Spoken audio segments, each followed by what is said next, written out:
Hey guys, so some of y'all were asking me for a little update of how our year is going. We just finished our 6th week and it is awesome. It's absolutely fantastic. This is the smoothest year that we have had so far. So I'm going to take you on a little tour. I hope it's not too crazy for you, but I'm going to show you how we store our paces and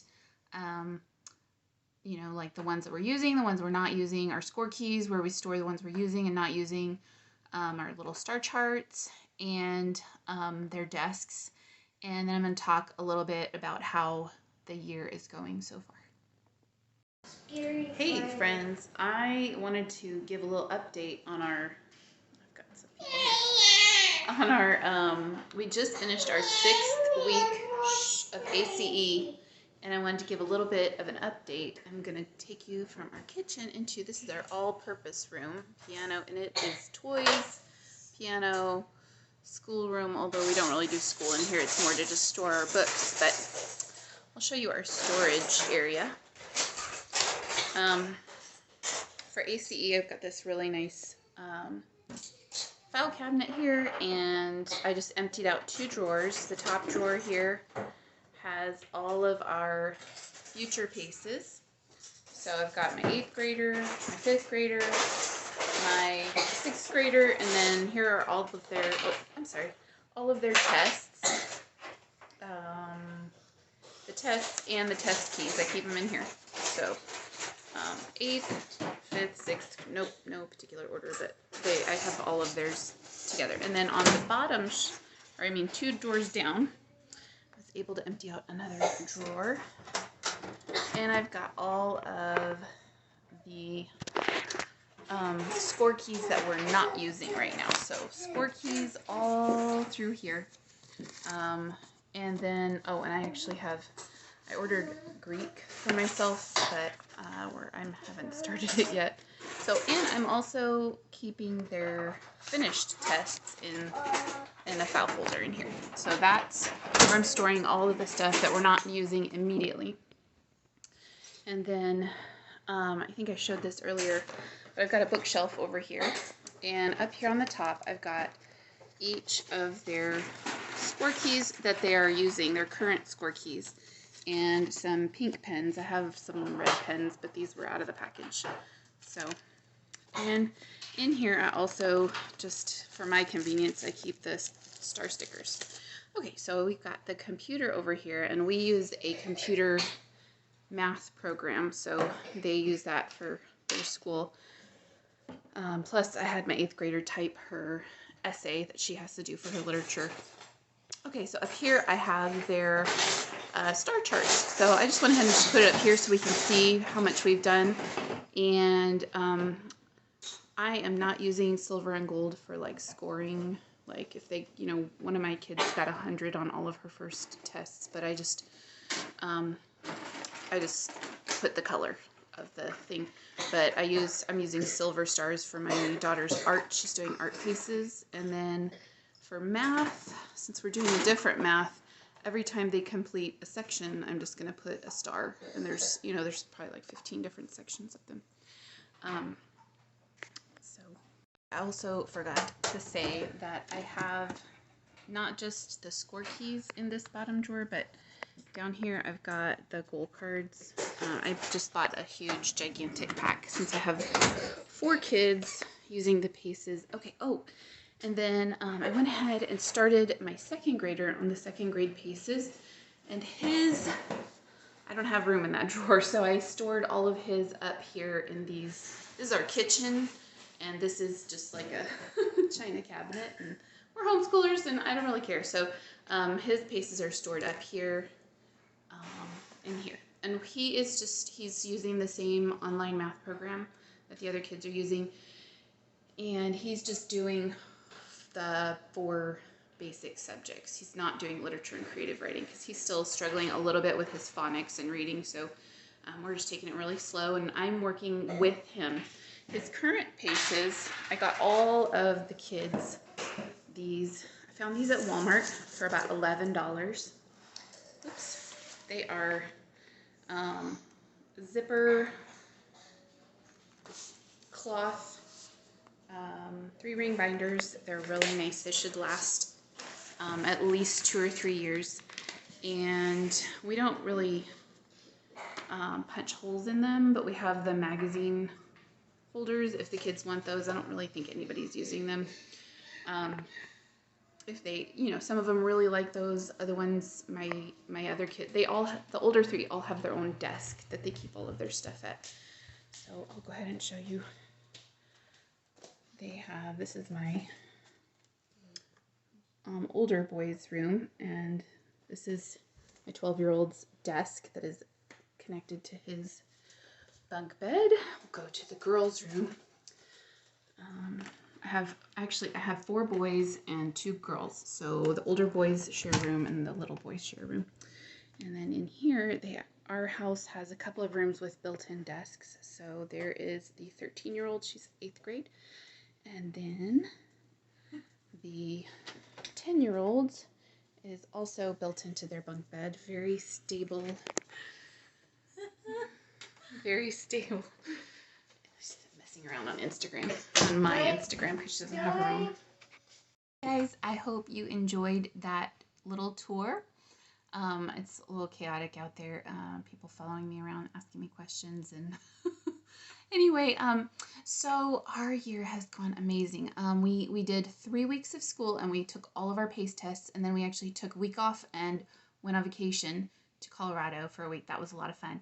And then we came back and we were able to start right up. And I've communicated to my kids that each of their PACEs, like all of this group of PACEs needs to be done in a 3-week period. And so the first 3 weeks, everybody took all of their tests on that Friday. We were just kind of getting back into the swing of things, and I was a little worried that it was going to be too much for them, but they did great. This week, I actually had some kids take their test. Like one of them wanted to take her word building test on Monday. Another one took a couple tests on Tuesday. My son turned 12 on Wednesday, and so he finagled and maneuvered his schedule around to have his birthday off. He did it all himself, and then he ended up being able to take all of his tests on Thursday, and the only thing he had to do was a math lesson today on the computer. And so I'm really proud of how they are kind of like working ahead. Like my oldest daughter took a couple of her tests Tuesday, and then I went ahead and gave her the next PACEs in those subjects, even though normally I would just give them to her next week, but she finished those, and I think she went ahead and got started on those. It was like social studies, and maybe she did take her word building on Tuesday, but they're doing absolutely fantastic. As I mentioned earlier, I went ahead and had her type out her essay. She wanted to take typing last year, so we found a free typing class online, and I thought that would be a great idea for her to practice her typing after she does her essay. Each book is required to have an essay at the end, and so she wrote it out and then she typed it, and it helped her, and it also helped her just to see like the spell check and the grammar check and everything. I think it's helpful for them. But they have been checking all of their work themselves and scoring it this year. They've been making all of their own goals. These are the older 3 that I'm talking about, and it has just worked out incredibly. I've been able to focus a lot on my younger kids. I've been able to start like cooking and baking stuff more. I have more time to focus on even my own hobbies. I've started crocheting again. Like, it's just been a huge blessing. So we just finished our second set of PACEs this week, and so it is just so encouraging to see all those stars up on the chart there, and we're just knocking it out. A little update on my oldest daughter. She was taking Latin with Memoria Press, and it was just, I was having to sit with her and basically learn it alongside of her, and it was not fun. I don't really have a passion for Latin, and she was excited about it until we got into it, and I don't know if it was the curriculum or the language or what, but she just, after a day of tears, I was like, this is not worth it.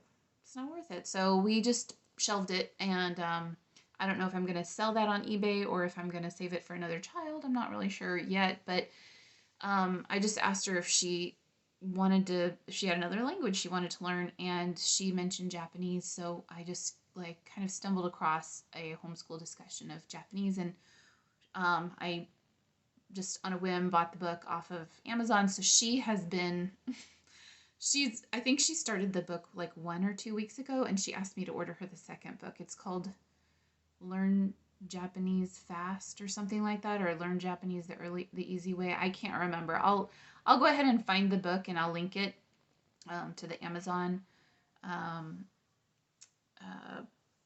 purchase, and there's even YouTube videos, but she hasn't really used the YouTube videos that go along with it at this point. But she is having so much fun with that. She finishes up all her paces and her like everything that she's required to do, and then in all of her spare time, she is learning Japanese in the evenings and on the weekends, and she just really enjoys it. So that's been kind of fun to see.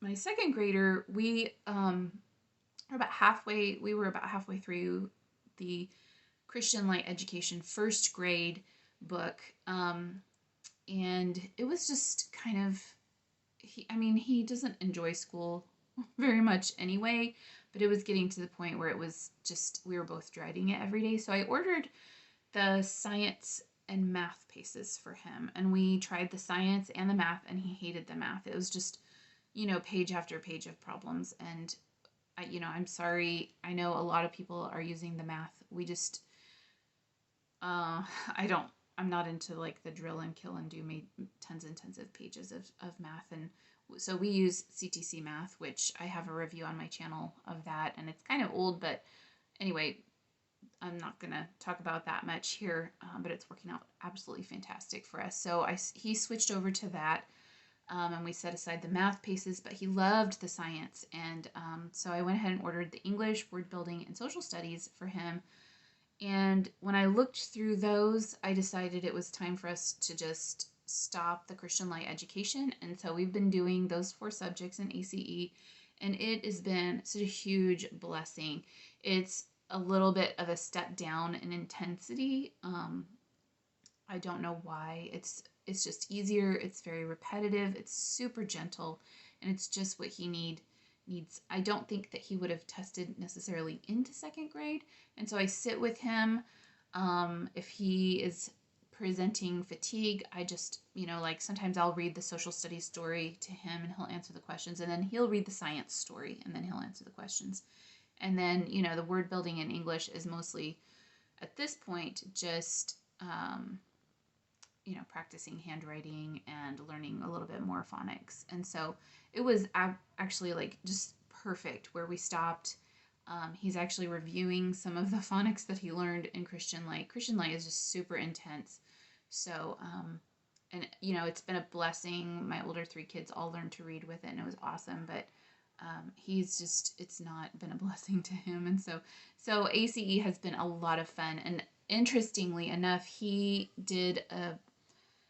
read today about, the tent church in social studies and how the leader talked about being washed in the blood of Jesus and that Jesus is the Lamb of God, and do you have Jesus in your heart? And it was so neat for him to be able to read that because he is getting baptized at church on Sunday in 2 days. And so I'm really just like, it was just so sweet for him to read that to me, and right before he's getting baptized, and at the end it says, do you have Jesus in your heart? Have you given your heart to Jesus? And it was just so sweet because it was like, oh, he has given his heart to Jesus. But what a wonderful thing to be presented with the gospel in your social studies. It was just, so sweet and so gentle, and he's learning about camping and tents and cabins and mountains, which we all love. We just got back from Colorado, so we love mountains and stuff. So anyway, I hope that this helped give you a little update. It has been a huge blessing to me for my older 3 to be scoring their work, and they have just knocked it out of the park on all of their tests. They're getting, I think we had 1 score in the 80s, the very first tests out of all 3 kids, and then all of them this week have been in the 90s or 100. And so they are really learning the the material. Plus, I think my older daughter, for some reason, they came across Martin Luther and mentioned something about Martin Luther. And so we started talking about the Reformation. And she said, they just mentioned something really quick. And then I get interested and then they move on to something else. And I said, well, that's a great opportunity for you to go searching and asking me to help you find something. And so we actually rented or checked out the movie Luther from the library and watched that the other night. And it was a really fantastic discussion because my son is in sixth grade social studies, which is the history of the Christian church. And so he's going to get to Luther probably in the spring. But it was such a wonderful opportunity for us to discuss what a blessing Luther was, not only to Christianity, but even to the Catholic Church. A lot of I grew up Catholic, and a lot of Catholics, probably don't know that Martin Luther actually he wanted to reform the church and ended up separating from the church, but it really did end up reforming the Catholic Church. I mean, they don't sell indulgences anymore. They don't tell you that you can buy your relative out of purgatory anymore. Like the scriptures are available to all of us now. And so it was just so neat. It was also kind of terrifying to see all of the mobs and riots and burning on there. And just, with what has been going on recently in our country with the mobs and riots and burning. And so it was, it really touched home more than it ever has before when I've seen movies that have that kind of thing in it.